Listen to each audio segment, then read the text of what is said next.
YouTube Isaac going the Goat House is back with another NFL offseason plan video. This one for the Chicago Bears. Doing this video for every single NFL team. Plenty already on the channel. In these videos, I play GM, so not so much predictions, but I play GM for each team. Cut some players, try to fix the cap situation, re-sign some players, make some major signings in free agency, and then do a 7-round NFL mock draft. So covered fully through the offseason here in these videos. We have two channels, a newer channel, the Goat House Plus. You'll find a link in the description in the comments. Please subscribe to that. Would really appreciate it. And then follow our Twitter and our Instagram. You'll find the link for those down below. Daily posts, always answering questions and talking football on that Twitter especially. And you'll find a Patreon link in the description. So the Bears, I have an interesting plan for them. And first thing I like to do just real quickly before I make the GM moves, kind of break down the roster, the depth, give it a valuation here. The guys in red are going to be free agents, and actually some of these guys are already off the team. The Bears already got a jump on making some cuts, and let's just say me and Ryan Pace so far kind of on the same page. So they did cut Taylor Gabriel, and they did cut Prince Amukamara, and we'll get to that in a second here, what that means for their cap situation. But, yeah, starting at the top, I actually like the receiver unit. I like Taylor Gabriel, but obviously he's gone now. But the unit as a whole is pretty solid. Obviously, you could use a number, legit number one, another one I should say, legit number one receiver, because that's kind of the direction today's NFL is heading. It's almost like 2 or 3 number ones out there. Al Robinson's a very solid receiver. You kind of could use another one of those in a perfect world. I know Anthony Miller, I liked coming out of Memphis. I liked him down the stretch of the season last year. He kind of can be that guy. So what I'm getting to here is if you're going to add something at the receiver position, it's kind of go big or go home. Like, you don't need like a 5th round receiver. You just don't need that. It's and I don't like going big in free agency in terms of the receiver because of this draft class, great receiver draft class. So most likely you're going home in that case with the receiver unit, and I'm fine with that. The offensive line's pretty interesting for the Bears because looking at 2018, it was great. It was one of the top offensive lines in football, and not so much this past year. Pretty disappointing. There's much worse in the NFL. I wouldn't call it terrible or anything this last year. It just was underwhelming, compared to 2018. They did make the change, swapping Whitehair and Daniels from 2018 to where they put them in 2019, and they eventually swapped them back during this last season, and the offense line seemed to play a little better when they swapped them back, so that was interesting. But Leno was a little bit down last year, and then Massey was obviously hurt at times. So, I still kind of believe in the offensive line. It's just really the only spot where they could use a starter is that right guard spot. They did fire their offensive line coach. I think it's because they believe in their offensive line, the pieces that they have. In terms of starters for this year, I think they could use a right guard. They should be on the lookout for future starters at left tackle. That's kind of my take on that. Obviously, need another tight end. Trey Burton just sitting out for who knows what. Seems like it's his groin or anxiety. That's kind of driving me nuts. But, he's still a weapon out there, and you're definitely going to need somebody with him. And then quarterback, obviously, in my opinion, is a need. It is fair to say that Trubisky could improve still. He could get better. There's a lot of the fans that are still attached to him, maybe for that reason.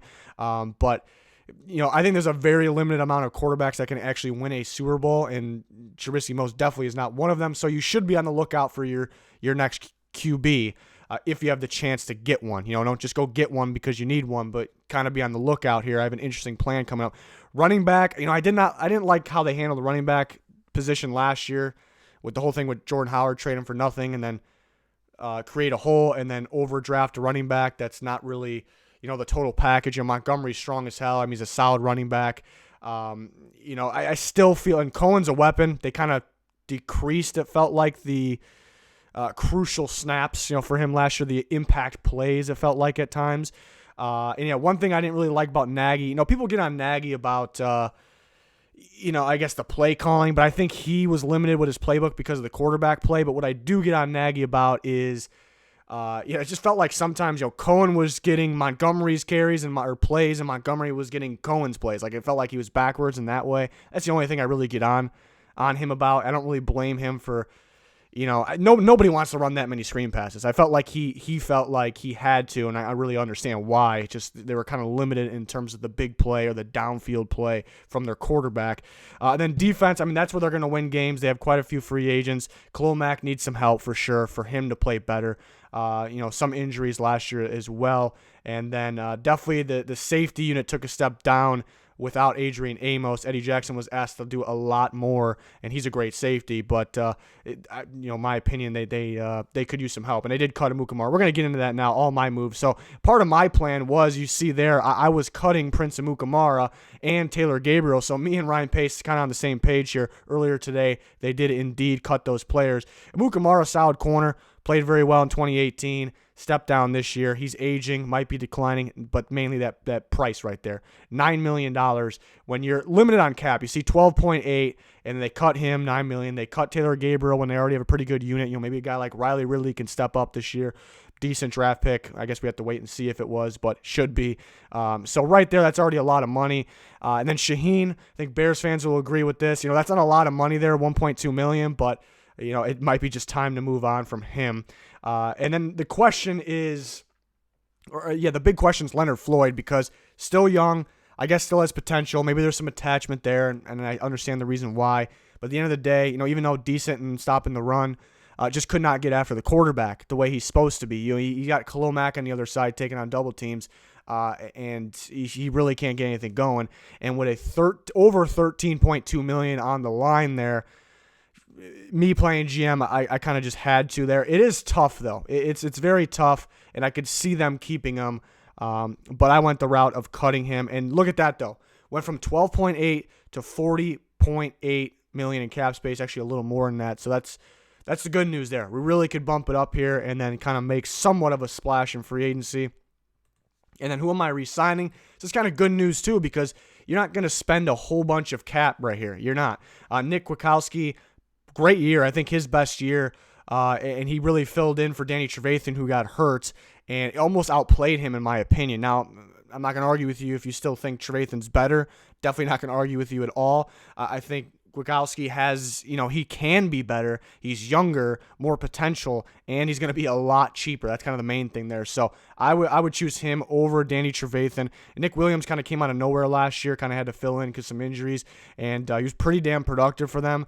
They would like him back, and he will be on the cheaper side. And the same goes for Kevin Pierre-Louis, kind of that smaller market free agent there. Had to fill in because of injuries at the linebacker position, and they'll be able to get him back cheap. So they won't be spending a lot of money, re-signing their own guys, which is good because you want to get better with additions here, especially with a limited amount of draft picks. And then kind of where it gets a little interesting, the route I took them here, I'm going for Jameis Winston. I absolutely would. I love the idea of Jameis Winston on the Chicago Bears. I still believe in Jameis Winston. Can't turn the ball over that many times. Bottom line, I think he'll definitely cut it down. A lot of those interceptions actually weren't his fault, even, but still he needs to cut it down. I think it's the perfect team for Jameis Winston. I think it's the perfect team. I think he fits the system. He needs a really good defense because he will turn the ball over, but he's got the Bears defense to back him up. But he's also going to get you what you missed out. The Bears just couldn't score points. Their defense were constantly on the field. They were 3 and out. They couldn't score points, and there was zero big playability. Maybe 1 or 2 plays here at the end of games against the weaker teams they should beat. But there was zero big playability. Winston, even with his turnovers, how many points, how many yards was he getting the Bucs while they had it was an improving defense. It got pretty good at the end of the year, but for the most part, it was still a young defense, nowhere near the level of the Bears. So he's going to get you those big plays. He's going to get you those yards, those points, and you have the defense to kind of help him out. And I think he is still improving. I would like him in the Nagy system. Nagy would be open to doing more things. He'll be opening the playbook more. And to going back to kind of Trubisky, if Trubisky was kind of in that Bucs offense last year where they're throwing every single play downfield because they have zero running game and the offensive line's in his face every single time, worse than the Bears situation, Trubisky would have thrown more interceptions than Jameis Winston. And that's a reason why Trubisky wasn't throwing the ball downfield so many times last year, because everything goes wrong in that when they attempt that. So To me, they get a lot better, an insane amount better. The downside of this is you can't really. I would like to get a big-time pass rusher with Mac, because if you pair a big-time pass rusher, and there's a list of them in free agency, that's scary. It's downright scary. And you're cutting Floyd, so that's kind of the tough part. But quarterback, the most important position in football. I think they definitely can get back to the playoffs with Jameis Winston. And the people are kind of still attached to Trubisky. I kind of understand it. But the mistake people make is their reasoning is because they just made the playoffs in 2018. But they made the playoffs in 2018. I mean, there's a lot of reasons. It was a good season for coaching. It was a great executed season. I mean, you look at the amount of turnovers they got on defense. I mean, that's because they were skilled, but that's something you're going to repeat every year. They also played a last-place schedule. A lot of things went their way, and the credit goes to them. So I'm not trying to take any of that away, but it wasn't because of Trubisky, and there's a lot of things that need to happen again that simply can be close but won't. So that's kind of another thing.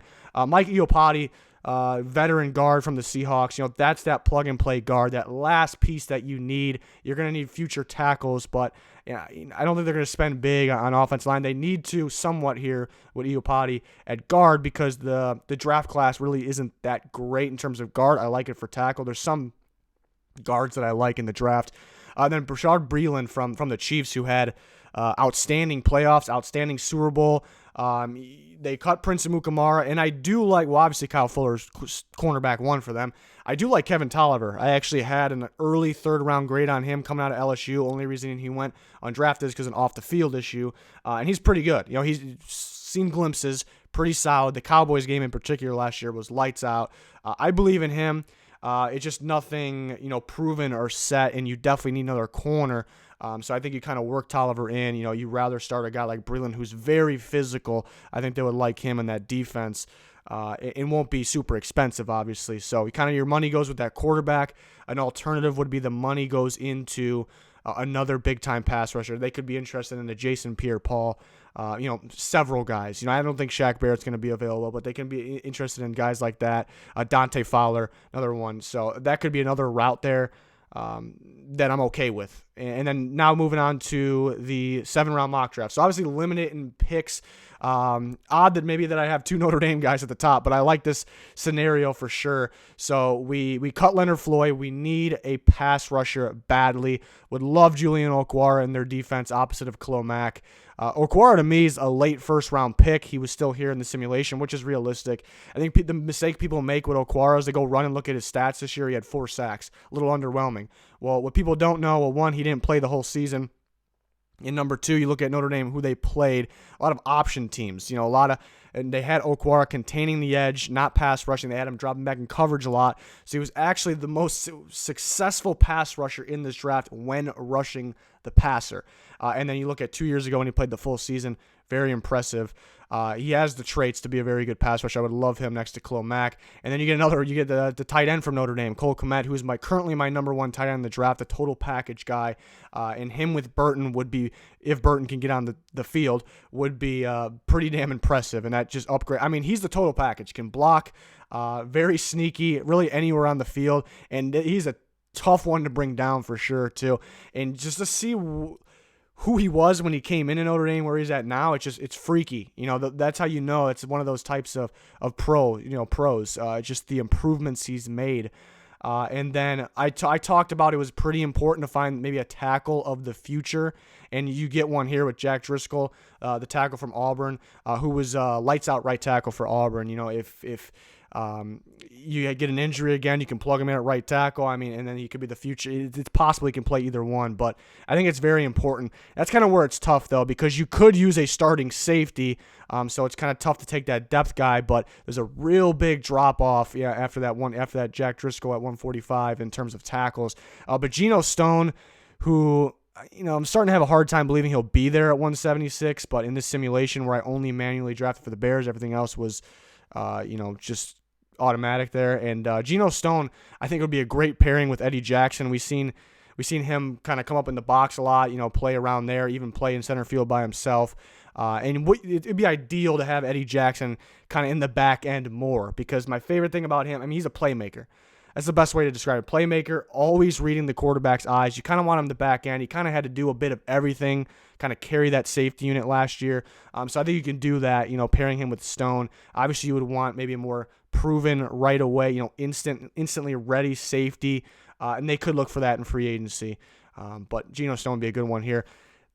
Really, the cornerback depth is non-existent at this point. We got the starters all sorted out, and then Buster Screen's going to be in the slot, and then you get Dane Jackson, who was pretty impressive at the Senior Bowl, and he'll be cornerback depth at this point. Bryce Perkins, even though I already had him adding a quarterback, for some reason I just really like Bryce Perkins for the Bears. I like Bryce Perkins in general. I like him in Nagy's system.